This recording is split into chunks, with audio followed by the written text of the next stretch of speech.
Okay, this is a quick video on the Economiracle, which proves some of Adam Smith's principles, and this is just a 3-step method for how to teach it how to solve Economiracle problems. Okay, so we're gonna do a quick word problem to prove that this works. Now, the Economiracle, again, it's talking about Adam Smith, it's about trade, it's about specialization, comparative advantage. We're gonna be talking about all of those things. And this kind of simplifies it down, breaks it down into a process that you can follow every time you see a question that deals with the Economiracle. Okay, so we're going to start with our word problem. So our word problem says, in one day, Adam, character number 1 in our word problem, Adam can make 4 cakes or 1 bicycle. Okay, so the 2 products at play here are cakes and bicycles, necessities in today's world. Okay, we also have Christy producing cakes and bicycles, and in one day, right, Christy can make 6 cakes or 3 bicycles. Okay, so we see this word problem, we understand Adam can make 4 cakes, 1 bicycle, Christy has her amounts. Now, the word problem is great, and that's when you're gonna get on a test or in a situation, right, that's being explained to you. We're gonna kind of turn it into some numbers that we can more easily manipulate. And we're gonna color code this. So we're gonna make Adam the color blue, and Christy is going to be the color green here, okay? Okay, so we're gonna write Adam first. So Adam, he has the option of 4 cakes or 1 bicycle. I'm actually gonna erase this over here just so we have just the numbers.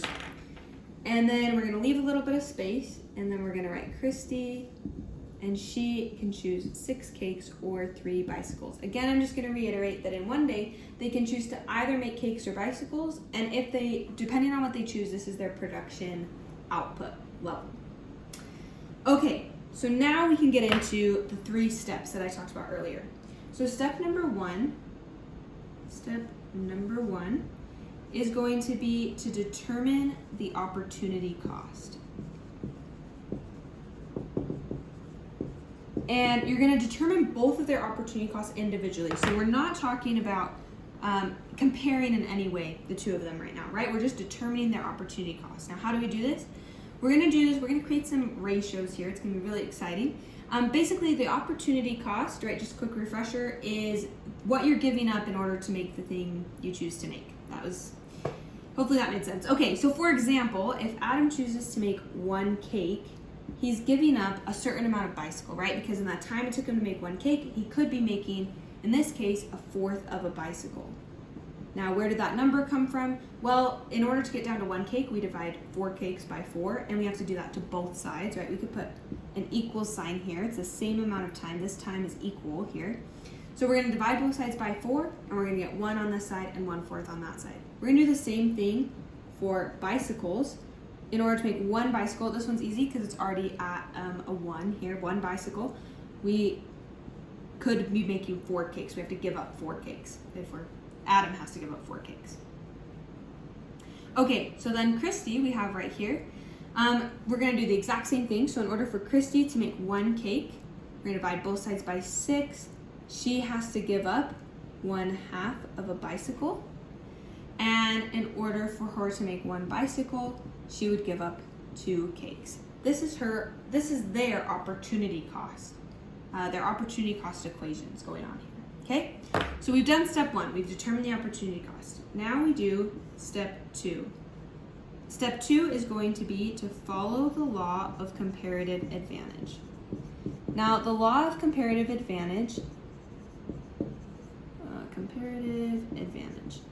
The law of comparative advantage states that you should produce a thing in which you have the lower opportunity cost. Now, if we look at this, we have the word comparative here. We just said the word lower. That means we're going to be comparing 2 opportunity costs together, and we're going to produce the one that's lower. So we're going to compare now Adam and Christy to each other. Context. Okay, so let's start. I like to do the one that doesn't have any fractions first, just because it's easier, and I can see that the B equations don't have fractions. we have to compare two like terms to each other, right? You can't compare apples and oranges. You got to compare bicycles to bicycles. So Adam's opportunity cost for making one bicycle is 4 cakes. Christy's opportunity cost for making one bicycle is 2 cakes. So we just compare those, right? 2 is less than 4. So Christy has the lower opportunity cost. And following the law of comparative advantage, she should make bicycles. Now, it's a given that if one person is making one good, the other person should make the other good, but we'll just double check with the math here. So we'll look at this. Adam's opportunity cost for one cake is 1/4 of a bicycle. Christy's opportunity for one cake is 1/2 of a bicycle. 1/4 is less than 1/2, so Adam should make cakes. Okay, so we've followed the law of comparative advantage after determining the opportunity cost. Now we go to step 3, okay? Step 3 is going to be to determine trade. Now, in order to determine trade, we're going to have to come back to the beginning and say, now, if they did choose, Adam chooses to make cakes, Christy chooses to make bicycles, what's their final, at the end of the day, how much do they have left of each item? Okay? So we're going to have Adam right here. Adam, he made cakes. How many cakes can he make in a day? He can make 4. So Adam has 4 cakes. Okay? Christy, we've got the same deal going on. Christy chose to make bicycles. So she can make 3 bicycles in one day. So she has 3 bicycles. Okay. Now they're sitting there. Adam's like, sweet, I have these 4 cakes, but I really wish I had a bicycle that I could ride around. Christy is like, I love these 3 bicycles, but dang, those cakes look really good. I wish I had a cake. So they're going to decide to trade, and they're going to be better off for it, okay? So how do we determine the rate of exchange? This could maybe be its own step, but we're just going to put it in step 3, right? Determine the rate of exchange. Put a little star by it. Okay, so we determine the rate of exchange by saying that Adam and Christy are going to exchange or trade within their opportunity cost. Okay, let's see what this means. So if we take a bicycle, for example, we're going to take a bicycle in the middle, then we're going to look at their opportunity cost for producing a bicycle. Adam's opportunity cost is 4 cakes, which is higher than 2 cakes. So we're going to put this as the upper limit here, the upper number. We have 4 cakes. Okay, and down here, we're going to have 2 cakes, right? That's Christy's opportunity cost is 2 cakes, so that's our lower limit. Okay, so what does this mean? Well, Christy is not going to trade 2 cakes or less for a bike, right? She is not going to give up a bike for 2 cakes because she could do that on her own. By choosing to make 2 cakes, she would be a bike short, but she would have those 2 cakes, right? It would be the same as if she had just made that decision on her own. Likewise, I think it's a little easier to understand with Adam's. So Adam has 4 cakes, and he won't trade 4 cakes for 1 bicycle, right? Because that's his opportunity cost. So he could have just, if he's going to trade 4 cakes for 1 bicycle, he'll end up with 0 cakes and 1 bicycle, which is exactly what he would have if he just chose to make a bike on his own. So there's no benefit to him for creating cakes and trading them if he ends up just the same way as he would have if he had just made 1 bike. Hopefully that made sense. If it didn't, you can still just remember that we're going to set these lower and upper bounds by the opportunity cost, again, using the same and equal equation, where they both equal B, bicycles.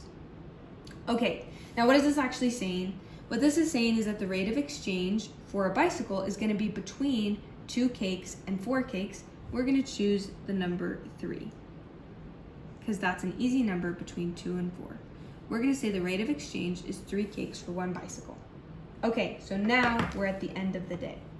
And at the end of the day, we're after they've traded. At the end of the day, they have this, and then they get together and they trade, evening trade market. And Adam is going to give up 3 of his cakes. So Adam now has 1 cake left, plus he got a bicycle for his cakes. So he also has 1 bicycle. Okay, Christy, she's over here. She has 3 bicycles, but she gave up 1 to Adam, right? So now she has 2 bicycles, but she got those 3 cakes from Adam in exchange. So she has 2 bicycles and 3 cakes. Okay, are they better off because they traded? The answer is yes. Again, Adam, it's easiest to see with his numbers because if he had chosen to make 1 bike, he would have 0 cakes. But because he made cakes and traded, he now has more than that, right? He has 1 bike and 1 cake. Christy, it's a little trickier to see, but if we do a little bit of math, we can see that if she had made 2 bicycles, she could have made, then with her extra third of the day, she could have made 2 cakes. She would have had 2 bicycles and 2 cakes. That's the most she could have produced on her own. But when she trades, she ends up with 2 bicycles and 3 cakes. So they're better off for trading with each other. This is Adam and Christy and their bicycles, by the way, if you want to picture them. Okay, so hopefully this made sense. Remember, just go through the 3 steps. I'm going to write up one more problem, and then I'll give you a second. You can pause the video, work through it on your own, and then it'll be with different numbers, so you can check that you really understand the concepts and make them work with different numbers, okay? So, just one, I put my eraser right here, nice. Okay, so I'm gonna erase this part here.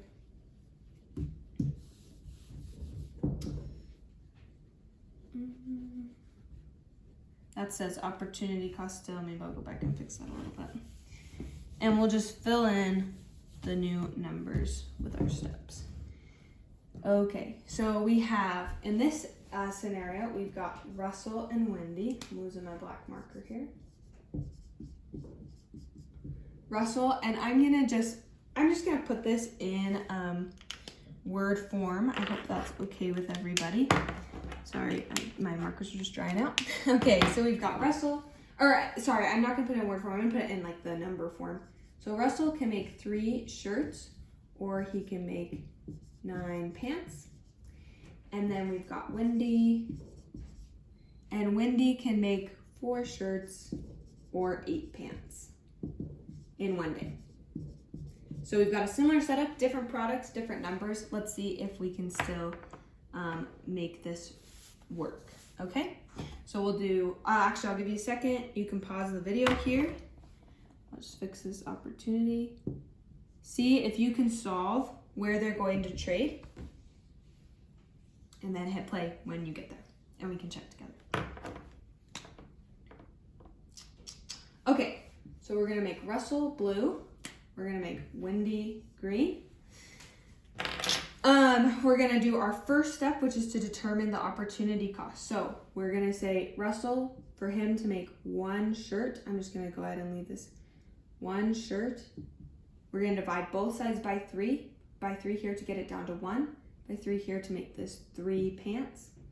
And then 1 pant is gonna equal 1/3 of a shirt, okay? Then we're gonna have Wendy, she can do 1 shirt equals, divide both sides by 4, we get 2 pants, and 1 pant equals 1/2 of a shirt. Okay, now we're gonna do step 2. Follow the law of comparative advantage. We're gonna decide who's gonna produce what based on who has the lower opportunity cost in that item. So Russell here, he's got a shirt. His opportunity cost for a shirt is 3 pants. Wendy's is 2 pants. So Wendy has the lower opportunity cost. She's gonna produce shirts. Russell's opportunity cost for pants is 1/3 of a shirt. Wendy's is 1/2 of a shirt. Russell, 1/3 is lower than 1/2, so he's gonna produce pants. Wendy shirts, Russell pants. Okay, now we're gonna do number 3, which is to determine trade. So we go, the day has passed, so we determined that Russell made pants. So at the end of the day, Russell he is gonna have 9 pants. That's how many he can make. And Wendy has how many? Let's see, she made 4 shirts because that's what she decided to make, was shirts. Okay, now we're gonna determine trade. Now this trade problem, I'm just gonna warn you, is gonna be a little bit trickier. So Russell and Wendy, again, are gonna trade within their opportunity costs. By trickier, I meant more fun, is the word I should have used there. They're gonna trade within their opportunity cost. So again, I'm gonna choose the one that doesn't have fractions because I like that better, and we have to choose the same letter on this side. You can't compare an S and a P. We have to compare S to S or P to P, and we're gonna do S to S, okay? So we're gonna say that the upper bound of their trade is gonna be 3 pants, because again, that's the bigger number. So we've got 3 pants, we've got a shirt here, and then the lower bound is gonna be 2 pants. Okay, and we're going to say,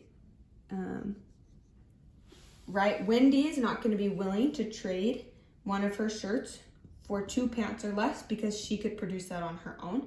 Russell's not going to be willing to trade more than 3 pants because, again, it would not be advantageous to him to trade 3 pants or more because he could do that on his own. So there's no benefit to trade for him if they do that. They either do 2 pants or 3 pants, someone's getting shorted, okay? So instead, we're gonna find a number between 2 and 3. In this case, we're gonna use 2.5.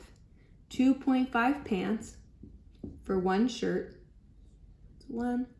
This is our rate of exchange. Right there. Okay, so here's the magic part at the end. How can you trade 2.5 pants? Well, a lot of goods you actually can trade. Usually this would be like companies and they're trading like 2.5 million pants or something like that. But in this case, we're gonna just take it at face value. We're gonna say you can't really trade 2.5 pants. So we are going to see if we can do it again. If Russell trades 2.5 pants, does he have enough to do that trade again? The answer is yes. So we're just gonna double this, and you have to double both sides. And we're gonna say that another rate of exchange, another way you could say this, would be 5 pants for 2 shirts. Okay? And that's the rate of exchange we're gonna go with.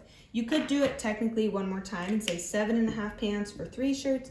But again, you run into the issue of what's a half of a pant? Like 1 pant leg, what are you gonna do with that?